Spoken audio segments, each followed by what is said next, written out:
এটা কি করলেন? এই আপনার কি মা বোন নাই ঘরে? বিয়াদব একটা। মা বোন তো আছে সোনা, কিন্তু বউ নাই। তুমি বরং আমার বউ হইও। আরে না না, তুমি আমার গার্লফ্রেন্ড হইও। সালা, গার্লফ্রেন্ড না, তার থেকে বরং ওই পাশে চলো। আমি কেন আপনার সাথে ওই পাশে যাবো? হ্যাঁ, আমি আপনার কে? আমি আপনাকে চিনি যে আমি আপনার সাথে যাবো এখানে? যেভাবে সাইনবোর্ডটা খুলে রাখছো, মনে হয় নিজে খুলতে পারতেছো না। চলো আমি খুলে দেই। আরে না না, এখানে খুললে তো মানুষ দেখবে। ওই পাশে চলো, চলো যাই। এই বেটা, তুই আয়া আমার এলাকায় পাখি লইয়া মজা করবা, তাও আবার আমি ছাড়া?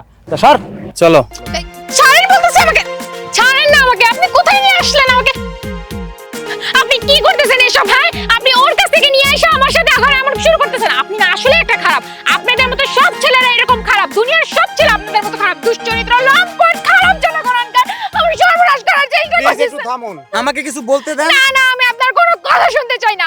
আপনার চরিত্র যে ওই ছেলের মতো সেম টু সেম আমার বোঝা হয়ে গেছে। আমি আপনার সাথে কোনো কথা বলতে চাই না। আরে বাবা, আমি কি বলি একটু শুনুন প্লিজ।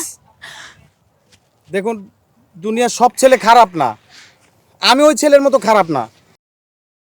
আমি মানতেছি যে কিছু সংখ্যক ছেলে খারাপ, তাই বলে ওই কিছু সংখ্যক খারাপ ছেলের জন্য যে আপনি সব ছেলেদের ব্লেম দিবেন, এটা তো ঠিক না। আসলে আমি ওইখান থেকে যাইতেছিলাম, হঠাৎ দেখলাম যে ওই ছেলেটা আপনাকে বিরক্ত করতেছে। কোনো কিছুই মাথায় আসতেছিল না কি করব। তারপরে হঠাৎ মাথায় একটা বুদ্ধি আসে, দেন আমি আপনাকে এখানে জোর করে টেনে নিয়ে আসি। আর আমি শার্টটা কেন খুলতেছিলাম জানেন? আমি দেখছি যে আপনার পিছনের সাইডটা অনেকখানি ছিঁড়ে গেছে, এর জন্য আমি শার্টটা আপনাকে দেওয়ার জন্য শার্টটা খুলতেছিলাম। কারণ আপনার তো সেফলি বাসায় যেতে হবে, তাই না? যাতে পথে কোনো অন্য ছেলে আপনাকে ডিস্টার্ব না করে, এর জন্য আমি এটা করছি। কিন্তু আপনি শুধু শুধু আমাকে ভুল বুঝছেন। আচ্ছা, আমি না আসলে বুঝতে পারিনি। মানে ওর ব্যবহার, আচার আচরণ, আপনার আচার আচরণ, ওইখান থেকে আপনি আমাকে টেনে হিচড়ে এখানে নিয়ে আসলেন। আমি ভাবছি যে আপনিও হয়তো ওর মতো আমার সাথে এমন করবেন। আমি না বুঝে আপনাকে অনেক খারাপ খারাপ গালি দিয়েছি, খারাপ কথা বলেছি। প্লিজ আপনি আমাকে মাফ করে দিন। আসলে আপনি তো আজকে না থাকলেও আমার সর্বনাশ করে ফেলতো। আমার সাথে আসলে না জানি কি হয়ে যেত।